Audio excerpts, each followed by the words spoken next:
So there's two methods that I recommend. One of them is you get dividers, name this one 1 and this one 2, and you put like 50 cards in there. Don't put 500 cards in there because you got to look through 500 cards every time. Like he said, put 50 in there.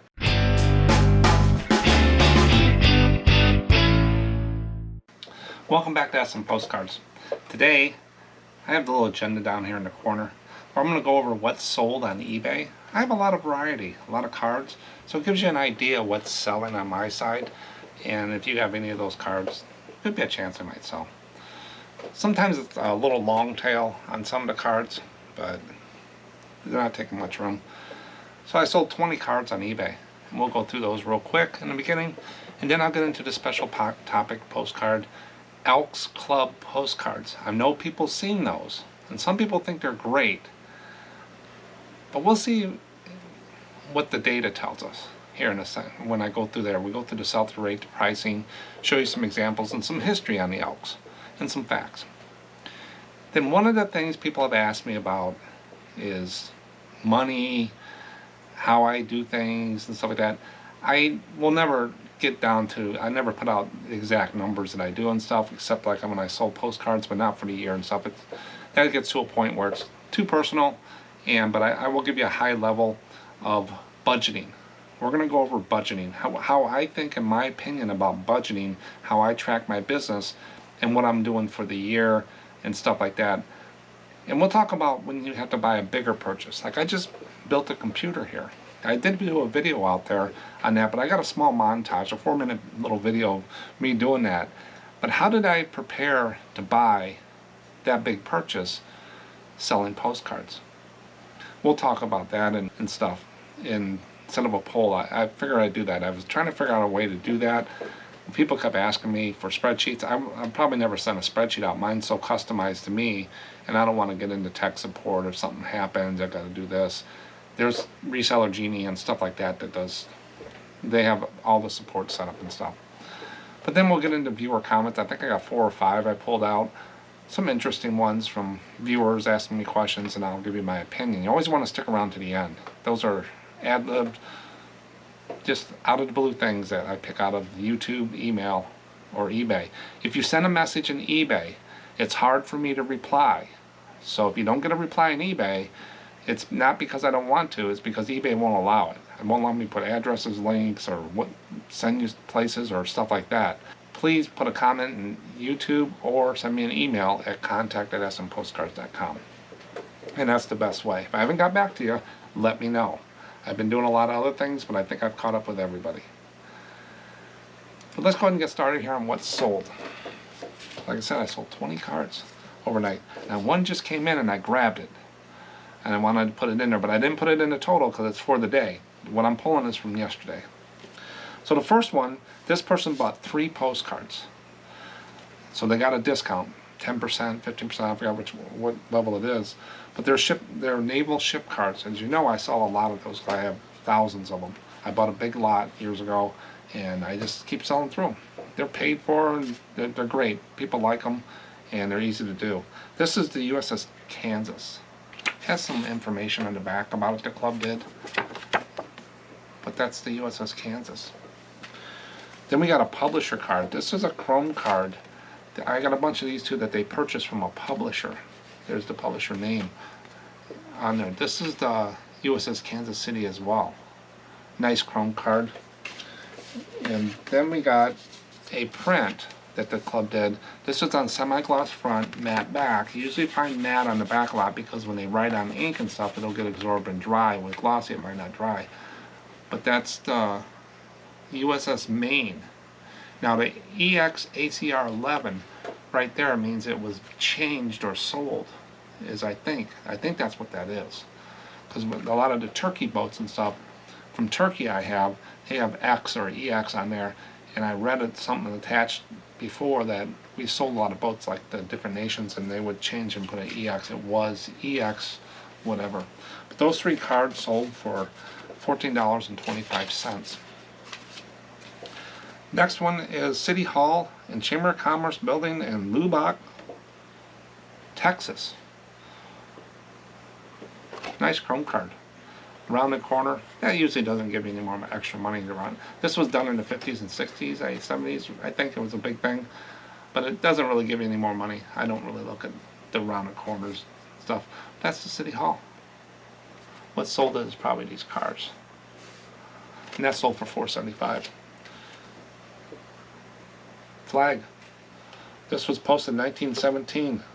Star Spangled Banner, American flag. $4.75. Flags do sell, it just takes a while. A couple other ship cards here. Person bought 2 cards. Now this is the White Squadron. This is from the Great White Fleet. These are matte front, matte back. A real light thing on there they printed, but this is the White Squadron. And then this is the White Squadron 8. That was the first one, the White Squadron 2. This was Boston Olympia. I think this is the Great White Fleet because they're painted white on there. Both of these are sold for $9.50. These have not sold that often. I don't remember pulling these in a long time. So, but they went through. Next one sold for $5.65. This is the Hotel Gilsey in Cleveland, Ohio. White border card, vertical. It was posted in 1924. Remember, a postmark just tells me one thing. It helps dating it, but it tells me one thing.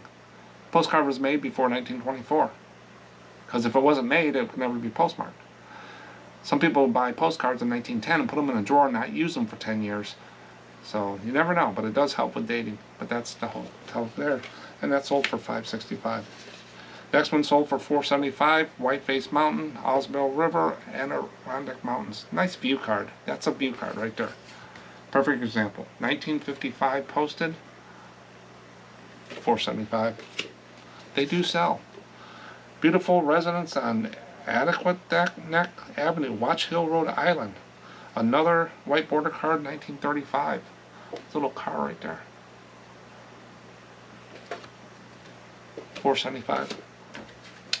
Sailboat at Rest, part of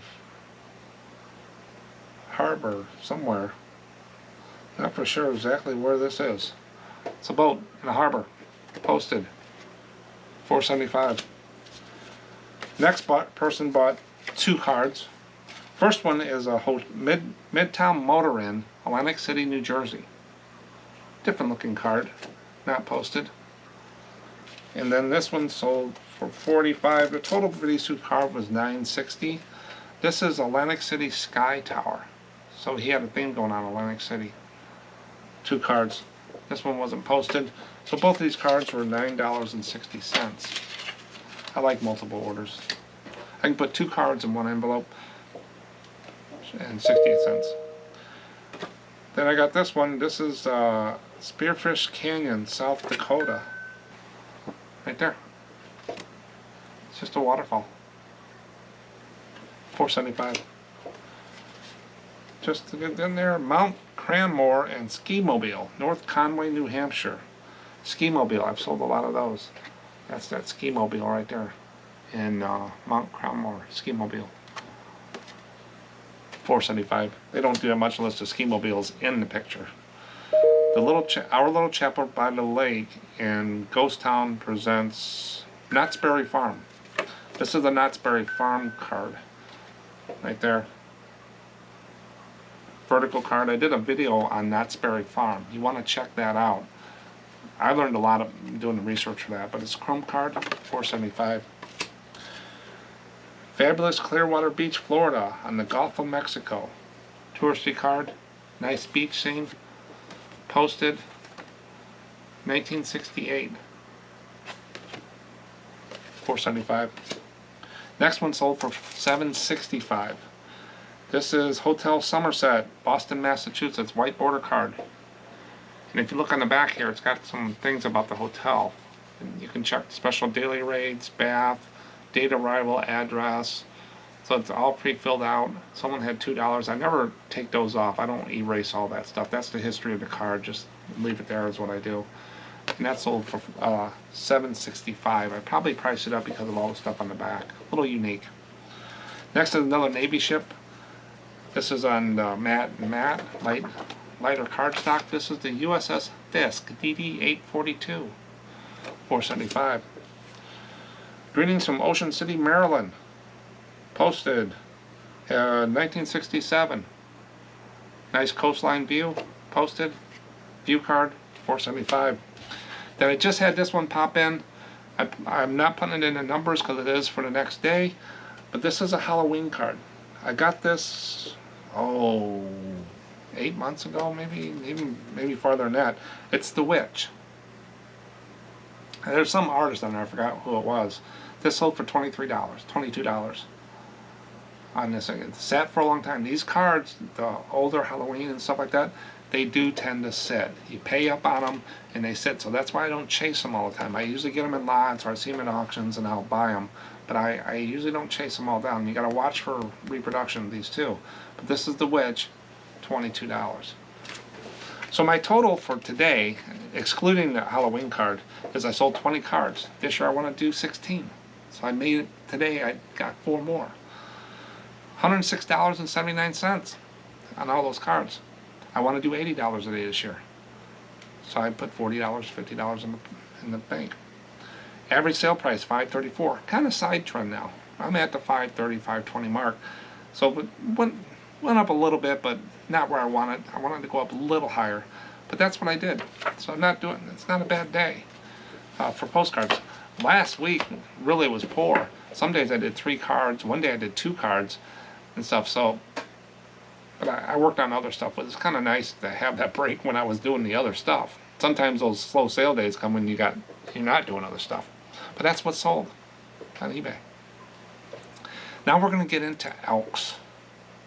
Elks Club. My mom and my sister worked at the Elks Club here for years. I know my sister was there 30-something years. She was like the manager. She started out as a bus girl and worked all the way up to the manager of the place. She's not there anymore.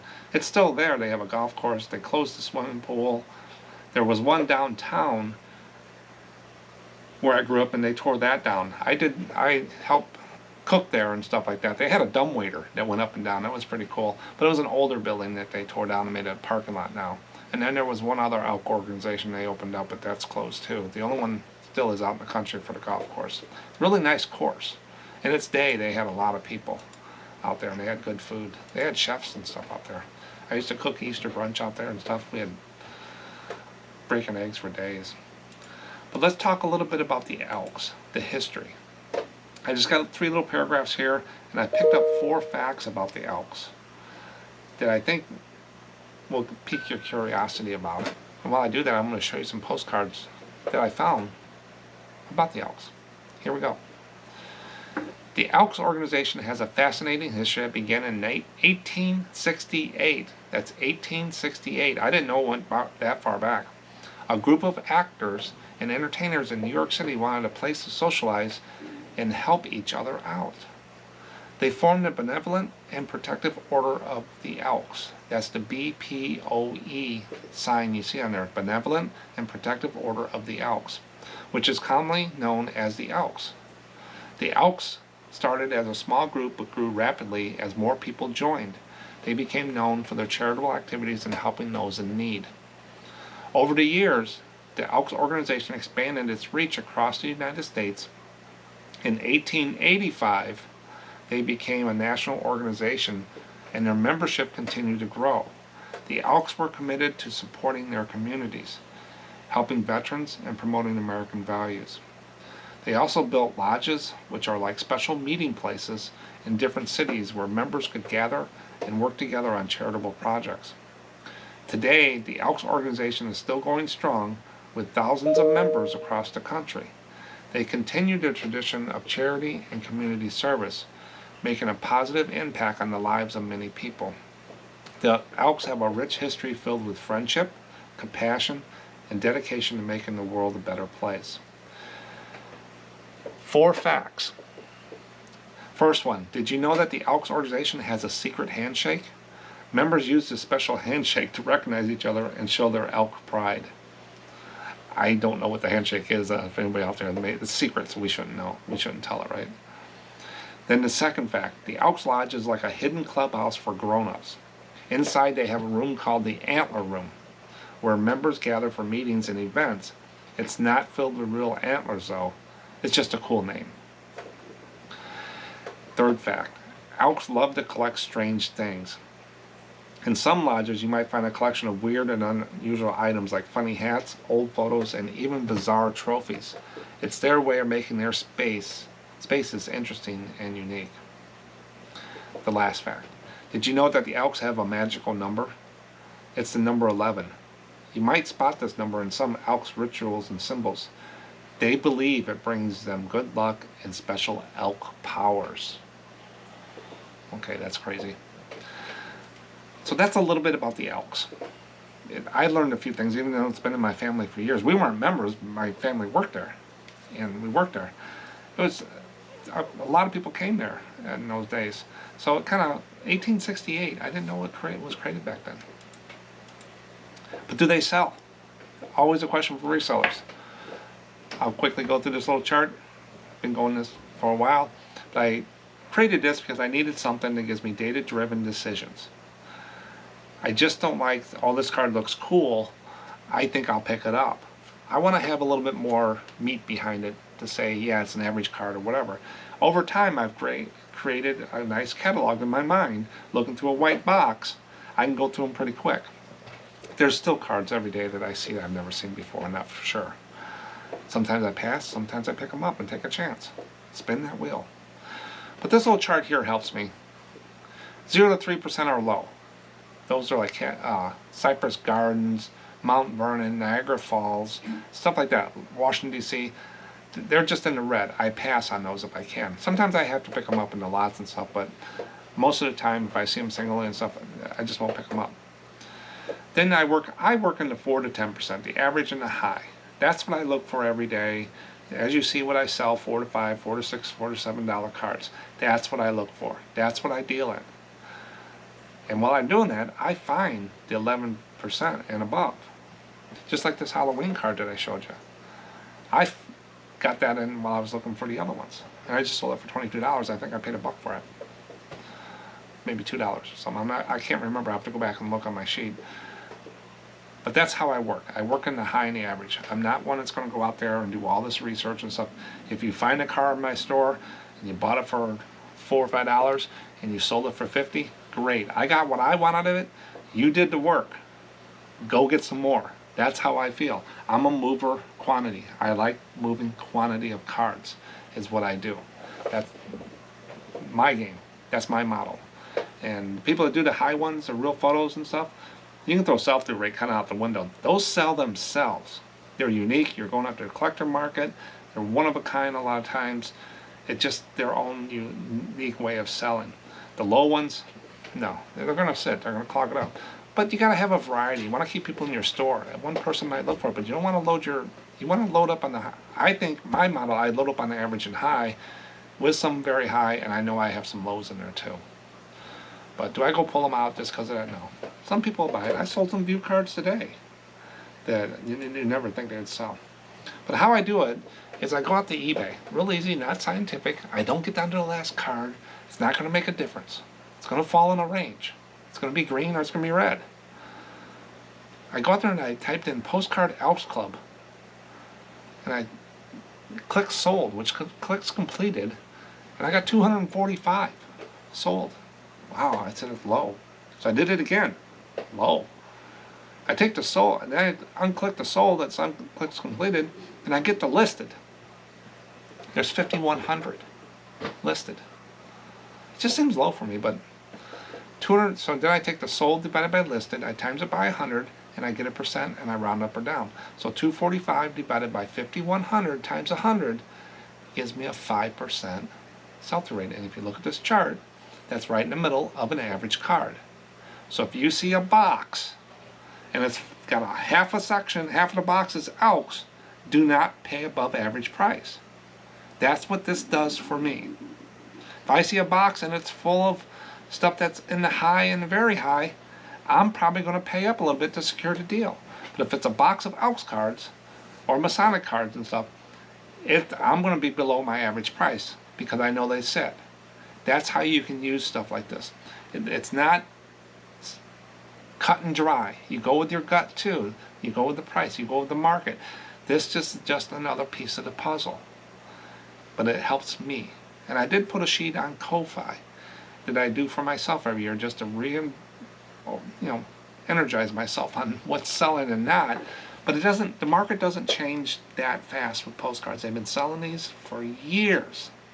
It doesn't change that much to collectors and stuff. So that boat doesn't turn. It takes a lot to turn it. But I do it once a year in the beginning, and I put it on Ko-Fi for free. It's just my Excel sheet.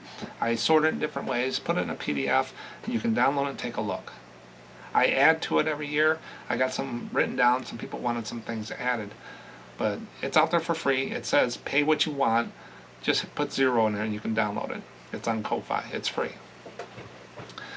But to make sure true that Elks is 5%, you always want to bump it up against a few other things in the same type of theme or whatever the postcard subject. So I come up with these other 3. The first one is that Shriners, the little cars with that weird hats. Postcard Shriners. There's 65 sold, 957 listed, times 100. That's not a lot out there. 7%. So it's in the 5 to 7. It's in the average still. Elks are 5%. Then the Masonic lodges and stuff. I put that in there. That came out to be 5%. So I'm still in the ballpark. And then Moose. We had a Moose lodge just closed in the last few years here. Been there for years. Moose. There's Moose, Elk. Where did you get these names? 3%. So Elks are over Moose. So basically the 5% average, I think it's good. The data tells me that, yeah, it's not far off. So it's an average card. Middle average range on sell-through rate. So it's not, you pick them up, they're going to sit for a little bit and do it. But then I go out and do the pricing. Remember, sell-through rate's not pricing, promoted listings, coupons, all that other stuff. It just says how many cards moved through the eBay system in the last 90 days. Well, then you got to start looking at price. I don't go out and see who's promoting stuff like that. I don't chase all that. I don't look at other seller stores or what they're selling. Everybody's unique. Everybody's got a different reputation. You have to build a reputation, and it takes a while. But I go out there and I try to find the extreme pricing. The way up there, the ones that, hey, look at these are gold. Elks, I didn't find any. I didn't find those $60, $70 cards. I didn't see enough to put anything here. So I got written on my screen here, none found. So I added a few more into when you get down to earth, what's really selling out there. So I picked up like 4 single cards, and then that were a little higher, but they weren't knocking it out of the park, like this one here. Postcard Elks Club, and I had to go to Worth Point. eBay wasn't giving me what I wanted, so I went to Worth Point. And Worth Point is just another way to comp things. And if you want to try a free trial, down in the video description, there's a link that you can go out there. Now that link does, we get a little cut of it, a very small percent for the channel, and no cost to you. So if you go through the link, then it does that, but it gives you like 10 tries, and we can see the prices, and if you want to pay for it, it's like $26, $27 a month. You can pay it by the year too. It pays for itself for me every month. But when you see them up and down like that, that's Worth Point. But this postcard is Elks Clubhouse, Hancock, Michigan, $45. Not too bad, but that's sold in 2013. That's what I'm talking about. Some of these things have set. Then the next one is Elks Club, formerly General Sheridan's headquarters. $26. Sold in 2022. This one, a 1900s postcard, Elks Club in Park, St. Augustine, Florida. That's probably one of the highest St. Augustine cards I've seen in a while. $29. But that's sold in 2007. So you got to look at the dates when these things sold too. So none of these things are selling lately that I found. Milwaukee, Wisconsin, real photo postcard, $16. This one sold January of this year. That was $16, a real photo. But what I normally find, these are the ones that I normally find and normally sell Elks for. This one, Aurora, Illinois, which is about an hour or so northwest of me, $6.55, sold in February 24 this year. So that's a chew right there, $7. Next one is Mobile, Alabama, Elks Club, they put classic car for keyword stuffing, $6, sold in February 2024 this year. Then Vintage Postcard, Vintage Post Club, $8, sold in February this year. So if you just go out and chase comps for all the high ones, you got to look at the dates when they sold. I'm not going to use a comp from 2013 or 2007, probably 2022 either. I'm going to try to get as close as possible to this year, and that's what I did. And they're selling for, $6 to $7 here on the high side. So they're not real high price ones out there, but they're average cards. They will move. They got the special collectors out there, or someone in a town. Make sure you get the town and the city in there, and the Elks Club. And if there's anything special about it, I would get that in the title. Just try to push these cards. Is there any Elks members out there? I don't want to dish them. It did great for my family, and I loved going there.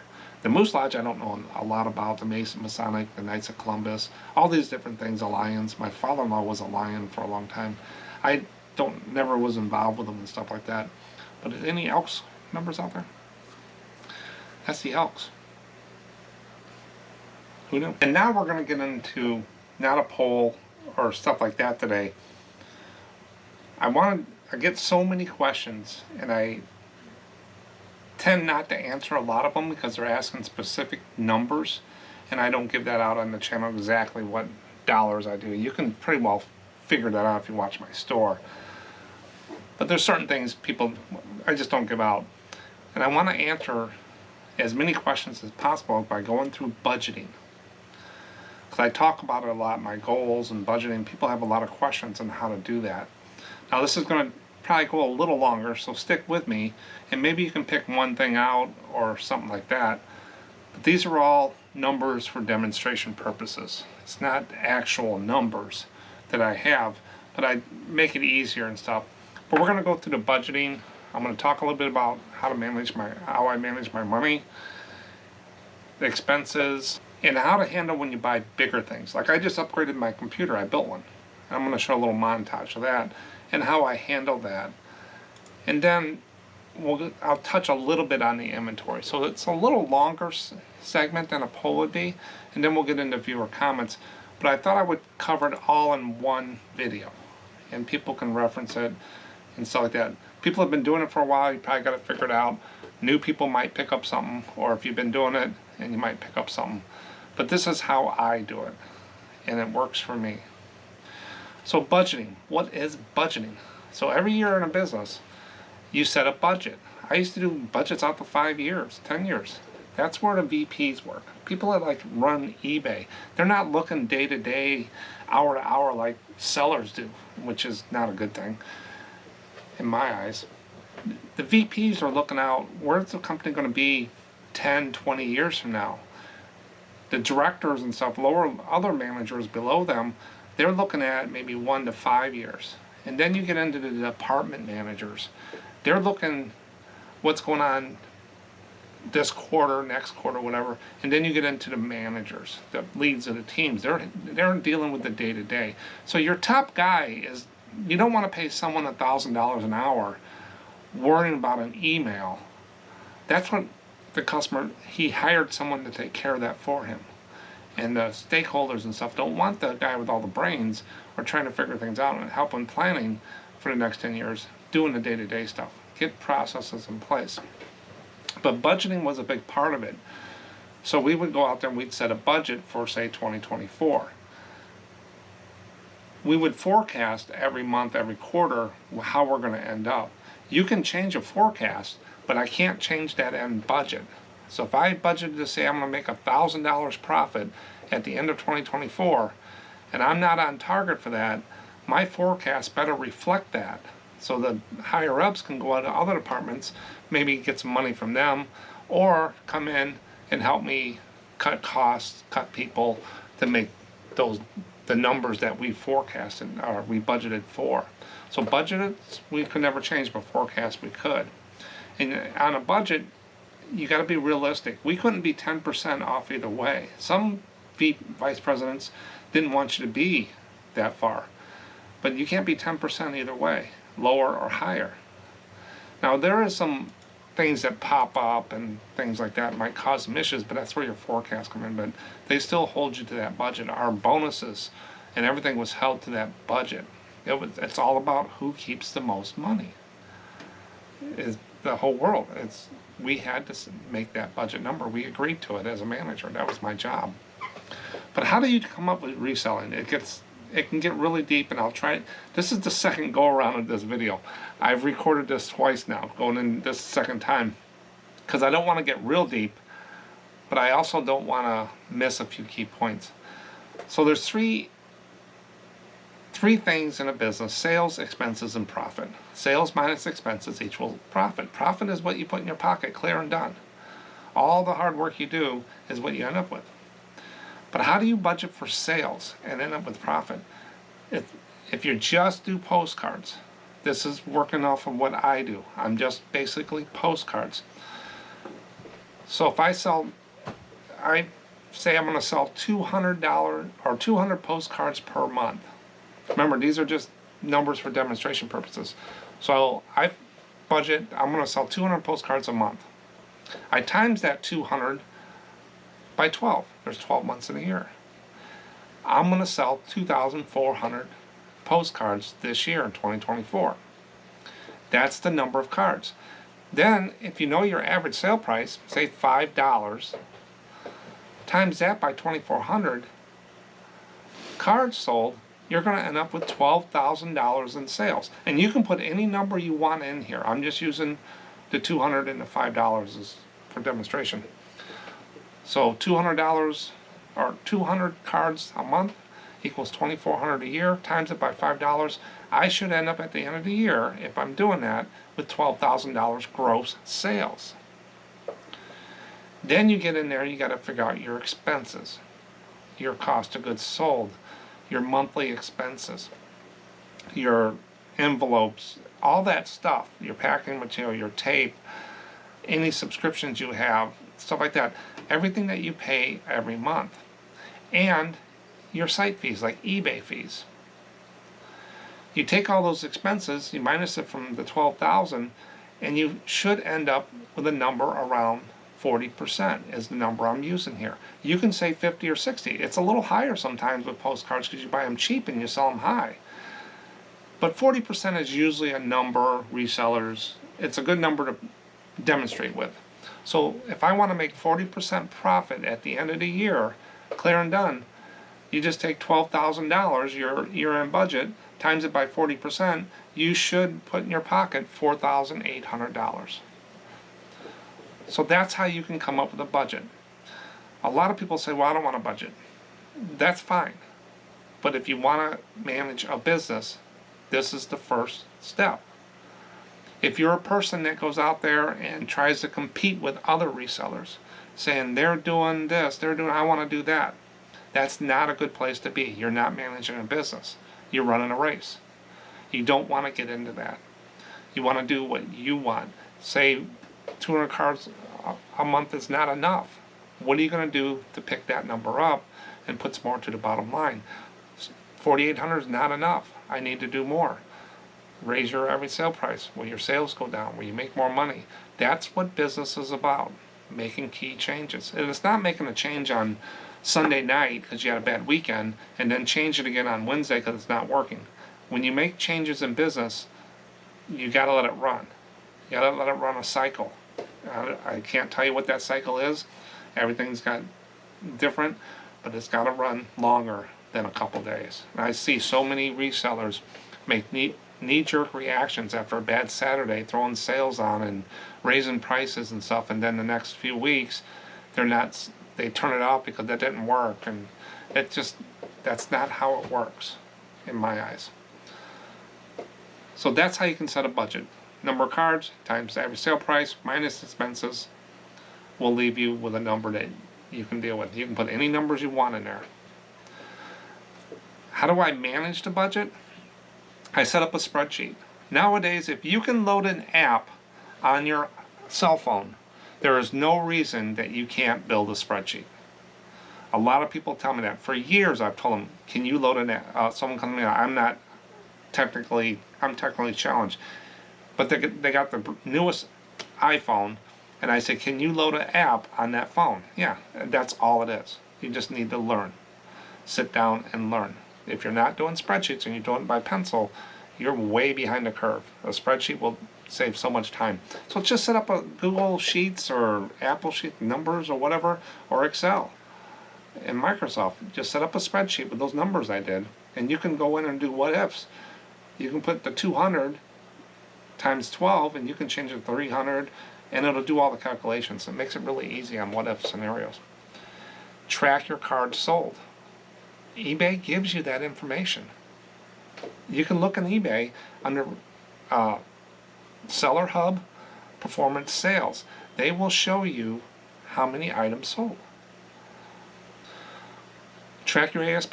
eBay gives that to you. Now, if you sell on all different sites, it might be a little bit different. But if you're off 10 cents, 50 cents here and there, is it really going to make that big of a difference to get down to the last penny? You just want to be in the ballpark for the budget.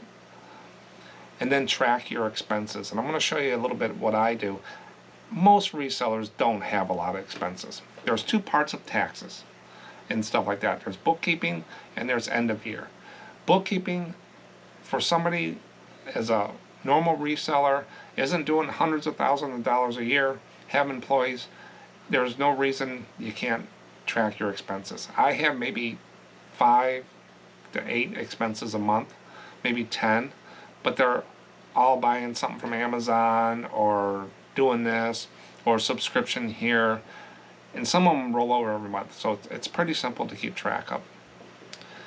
And if you just use eBay, they give you all the numbers. They've given us more numbers than ever, and sometimes that's a bad thing because people look too deep into them. Just go out there, Seller Hub, Performance Sales, you can do this month, last month, or whatever. But they do not know, eBay does not know how much you paid for that postcard or how much packing material you paid for and stuff like that. They're just going to give you what they see on the site and the fees. There's 3 things in reselling I talked about on a previous video that people need to get over. One is inconsistent sales, another one is feedback and refunds. Those 3 things are going to happen, and you got to deal with them professionally and treat each one as a unique thing sometimes. But the biggest one is inconsistent sales. You're not going to get the same sales every day. It's just life. If you're working for someone 40 hours a week and they pay you so much an hour, you're going to get a paycheck every week. Your bonuses might be up and down, but your normal pay, that's consistent. So if you want consistent money, something that take that fear away, that worry about paying the bills, get a job. Reselling, you're going to go up, you're going to go down. You're going to go up, you're going to go down. Some people chase those hills and valleys. It's not a good thing to do. You're going to get tired. Figure out what your average is. Work right there and a little below so you have a little bit of padding. Save money from the good days to pay for the times that you have bad days. I have enough money to run this year and next year, all my expenses paid and everything. I could shut it down today and everything's paid. Took a while to get there, but I have a backstock of money. And I watch that like a hawk. I make sure I don't dip into that too often. So that's budgeting. Pretty simple. Tracking expenses, I'm just going to show you real quick. It's a spreadsheet I got from Auction Tracker. When they went out of business, I just kept the spreadsheet. There's columns across the top. There's the date when the expense happened, what month, stuff like that.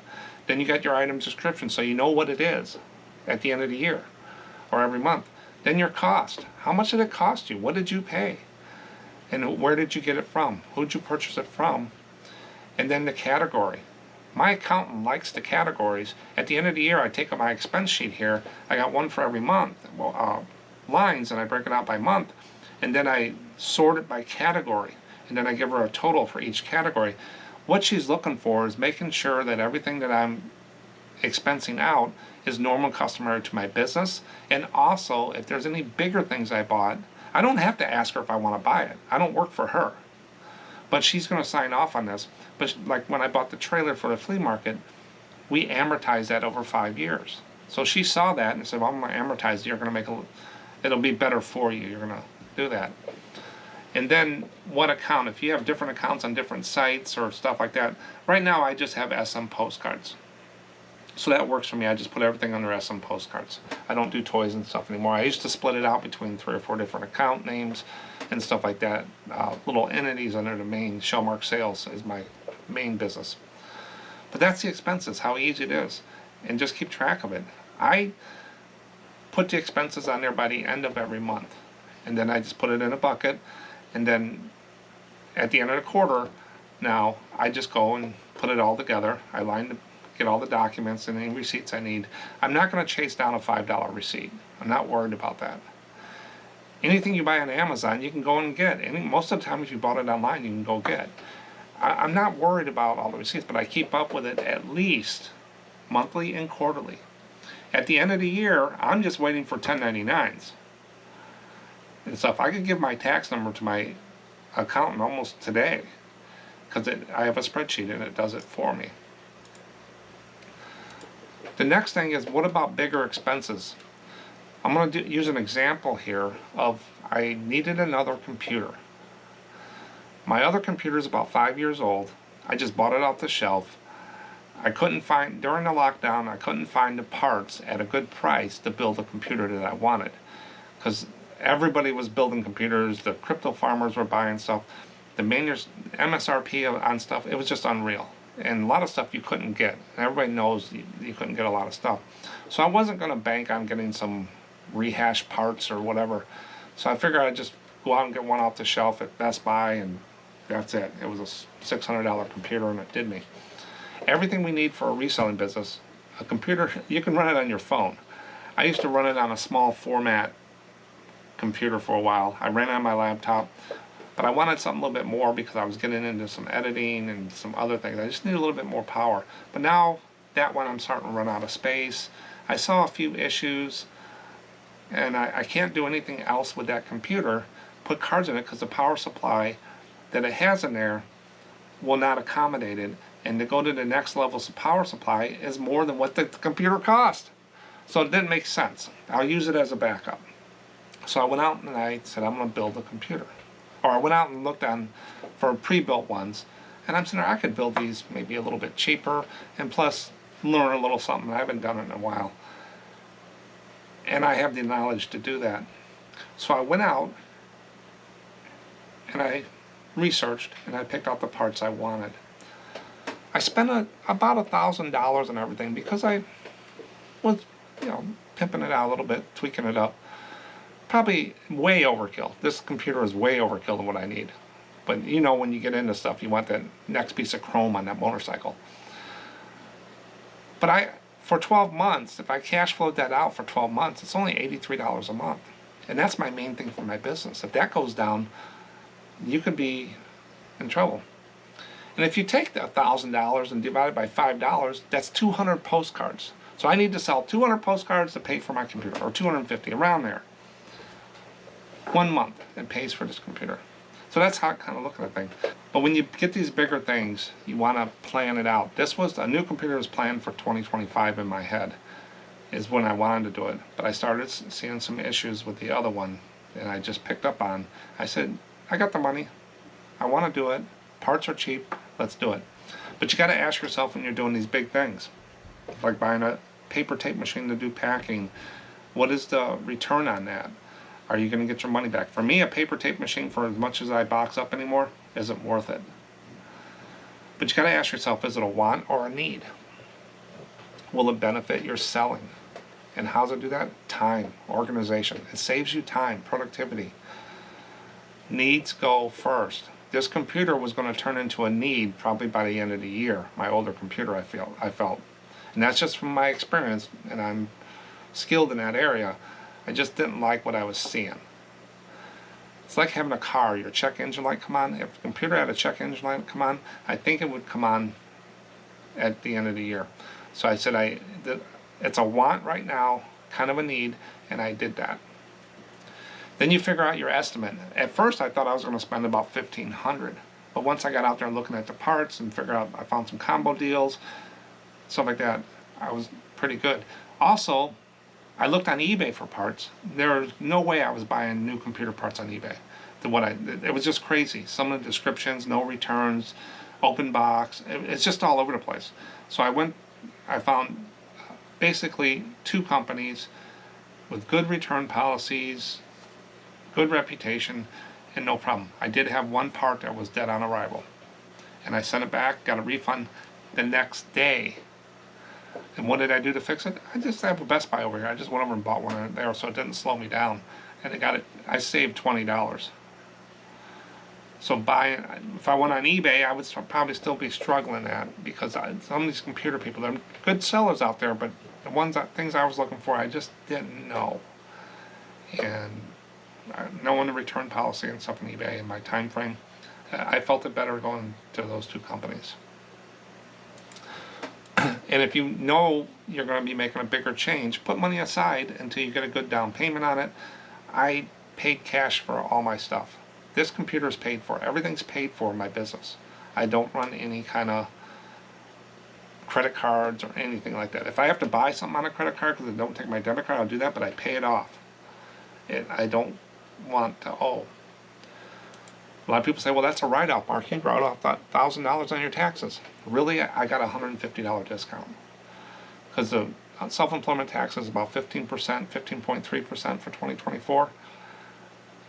So I'm going to, instead of having $1,000 on the profit line, and I now expense it out, I'm going to save $115, which is 15%. You're not going to cut $1,000 out. It's just 15%. So that's how I do the bigger things. Inventory, I'm just going to touch on it real quick. There's two ways to do it, accrual and cash.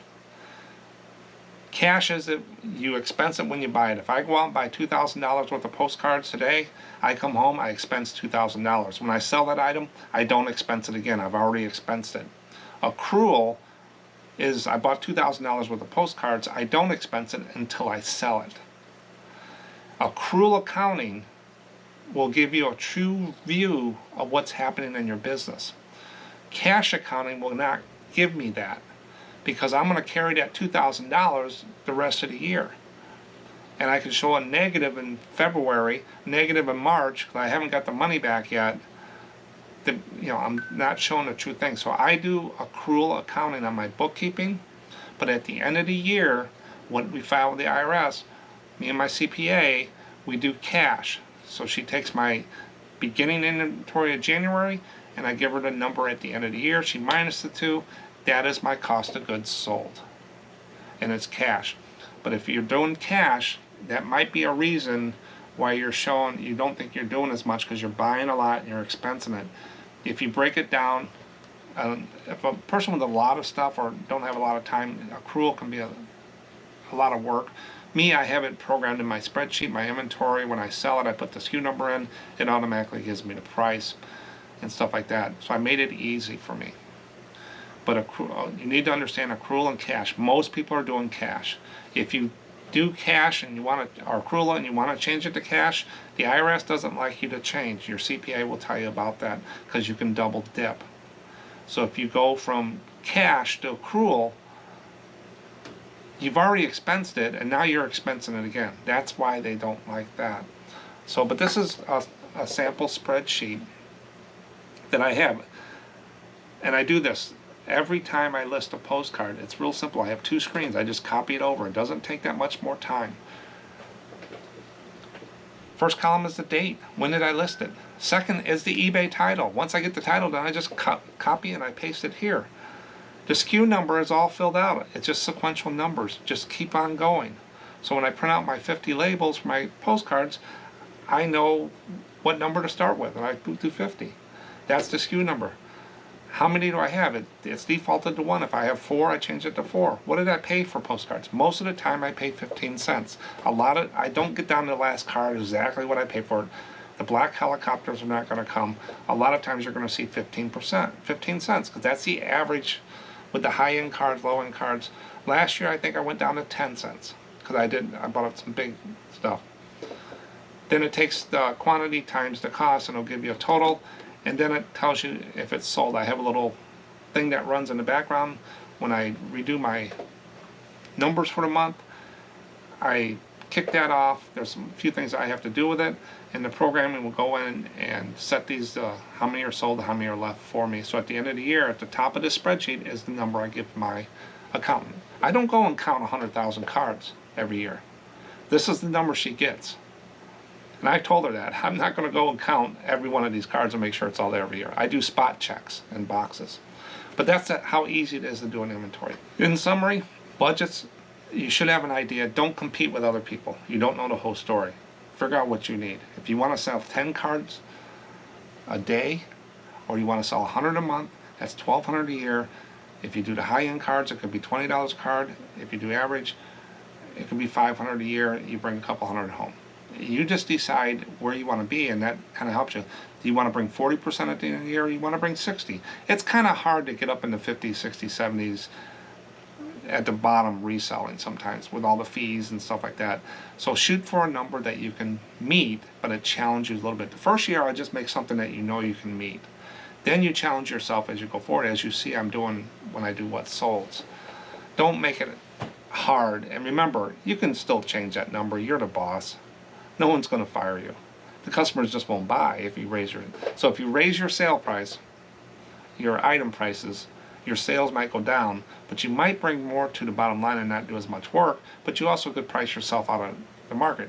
If you go out there and buy big pieces of computers and printers and scanners, and you're expensing $300 a month just to pay off the credit card or pay off those computers, there might not be a lot left at the bottom that year, but maybe you'll gain something later on. You got to play with the numbers, and having a spreadsheet, you can plug all that in there. But remember, there's two things: bookkeeping and end of year taxes. Bookkeeping, I think, is the responsibility of the reseller. End of year, I always recommend to talk to a tax person. I am not a tax person. You need to talk to them. I'm just doing this as for demonstration purposes. My tax person, I make money off her every year. She finds stuff to do things better. If you're a small seller, hobby and stuff, this might be overkill. You just do what you do. A larger seller and growing, I would get it under control now if you want to make this a real thing. It's important, and that's why I put it in here. I get so many messages, and I can't tell you everything because I've learned it over the years. But there's so many YouTube channels and stuff that talk about it. But that's budgeting. And hopefully I got it done this time. Now we're going to get into viewer comments after all that. That's it for the year on numbers, unless you ask me a question. Patient picker, I did have 4, but I'm going to cut it down to 3.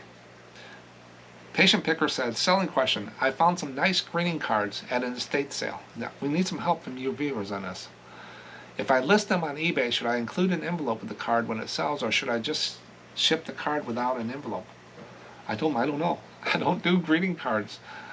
If I remember right, I don't, that's what I told him. I don't do greeting cards. Maybe someone out there. So any of you viewers do greeting cards. When you sell them, do you put a new envelope for them to use? I also suggested the patient picker to go out and look at other sellers on eBay and see what they're doing with them. Buy one, you know, from them maybe, and see what they're doing. So I don't do greeting cards. I don't know. So if anybody out there can help patient, be great.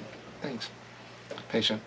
Then Ashley says, helpful video as always. Thanks for sharing my stamp comments. So she sent something in the show and tell, and I let her know when it'd be there, and she saw that. Speaking of buying used thermal printers, she found a person on Facebook Marketplace selling a Rollo with half a box of unused labels, the size we need for eBay standard envelope 6x4, for $50. A Rollo, which is $200? I think it is. Super happy with the deal. Ashley in Arkansas. They're out there, guys. Keep your eyes open. If you haven't got one or you find one, they're out there. I mean, you could turn around and sell that, Ashley, if you wanted to. Thanks, as always, Ashley. Then Dan says, Mark, love the show. Makes every Monday better. Great. Monday blues. Everything's better. I still can't buy into skewing every single card and sleeving them. It's not for everybody. Like I said, as long as you got a system, you do it. There's no right or wrong in doing it, as long as you know where everything is. Just my experience buying collections and being annoyed by having to unsleeve them. There are thousands of cards that will never sell, so I feel like that's adding to a step of the process that might never be added. Yeah, I sit down, I got a box in there right now that has sleeves on them. I use the sleeves in my inventory. So I'll sit down and I'm doing something, watching TV or something like that. I have a box on the left and a box on the right and a box I'm doing in the middle. Or I grab a bunch and I put the card over here and I put the sleeve over there. And take the, I don't sit down for hours and do it. I might do it for 20 minutes or whatever and put it to the side, and I'll do 20 minutes later. But I use those sleeves if they're good and they're not all rubbery, and some of the older are stiff ones. I use those in the inventory box. So I don't see a problem with that, but maybe he's got other things he wants to do. Each person has their own opinion or what they want to do. I use the 50 cards per SKU method and a divider between it. It's pretty quick to flip through and find a card. So there's two methods that I recommend. One of them is you get dividers, name this one 1 and this one 2, and you put like 50 cards in there. Don't put 500 cards in there because you got to look through 500 cards every time. Like he said, put 50 in there and put in your SKU number, your custom label field in eBay. It's in 1. So you know it's in between 1 and 2, and that's where your card is. And then you do 2 and 3, 3 and 4. And then when you sell it out, you can start putting stuff back in there. The second way of doing it is the way I do it, is I have a single number for each card and in their numerical order from box 1 all the way down to box 114. If I sell number 600, I know it's behind 591 and before 601. There's no right or wrong way to do it, but those are the two easiest ways that I found. But you got to have a system. Just throw them in a drawer and summon through them. They're going to get damaged. You're not going to find them. A green card with a bunch of green cards to me looks green. That's why I do it. I've gotten to a point, but once you start and you get up to thousands of cards, you get to a point where, okay, this is how I'm doing it and that's it. If you're doing it by city and state, doing this other stuff, and you're already there, that's your system. But do it the way that you think on there. Don't make it hard. There's pros and cons to every one, as I tell people, just like being Apple and Windows computer. Some people like Windows, and people will get total crazy about jumping up and down trying to get people to believe what they believe. They can do that all the time with me. I already know what I believe in my age, and this is what I do, but I will change. I'm humble. Someone comes in and shows me something neat to do, and it will help me and save time and help my sales, you definitely know I'll change. I have no problem. I'm open to it, but also I have my ways of doing things. I'm curious what place like Card Cow does with 200,000 plus listings and a web store. They sometimes have 150 sales per day, which amazed me by itself, and he's also been around for 20 years. Yeah, he's got a system. I'm not for sure what it is. But you'd be amazed sometimes. You don't know the whole story. Sometimes it might not be what you think, too. I'm not saying the Card Cow's bad, but I've seen some people's inventory. When they sell an item, they're digging through 50 bins to find it because they're not for sure where it's at. But on the front cover, they show you that everything's just fine, but behind the scenes, it's not. So always, you start peeling back an onion there. But I would love to know how they do it and stuff like that, the bigger ones and stuff. I know how I do it in the office, and that's why I'm staying at below 60,000 cards. I'm done. This is enough. Because I don't want to get any bigger. And I'm at the point where I'm at. But thanks for sharing, Dan. And it puts people in minds what to do and stuff. But yeah, do it your way. Whatever makes a person want to get up and sell postcards. That's what I told them. Then Boulder Girl Pickers, I'll throw this last one in. I just got a Dymo 750 label writer, not a turbo, for free. So I actually got one for 50 bucks. Chris got one for free. Need to get power cord and see if it works so I can stop handwriting. Not now. I'll do my SKUs like you. Or he does the same thing I do. I'm not saying my way is the best way. I'm just at a point where I'm not changing. I'm not going to touch 100,000 cards. I got 52,000 listings with the quantity over 100-some thousand cards. You know how long that would take, the mistakes I would make? I'll just leave it alone. So, but if I was starting new, I would pick one and see which works for you. And go there. But Chris got that, so they're out there. There's things that you can find cheap, garage sales and stuff. But if you got the money to go buy something, do it. It's up to you and your budget and stuff like that. I hope this helps. It's kind of a long out video, kind of different, but I wanted to get all that budgeting out of the way because I get so many questions about it. Some questions I can't answer, like I said, they're too personal, but I try to go around and give you examples. Hope I didn't confuse you. I try. And check out those Elks cards. Thanks for watching, and I'll catch you on the next one.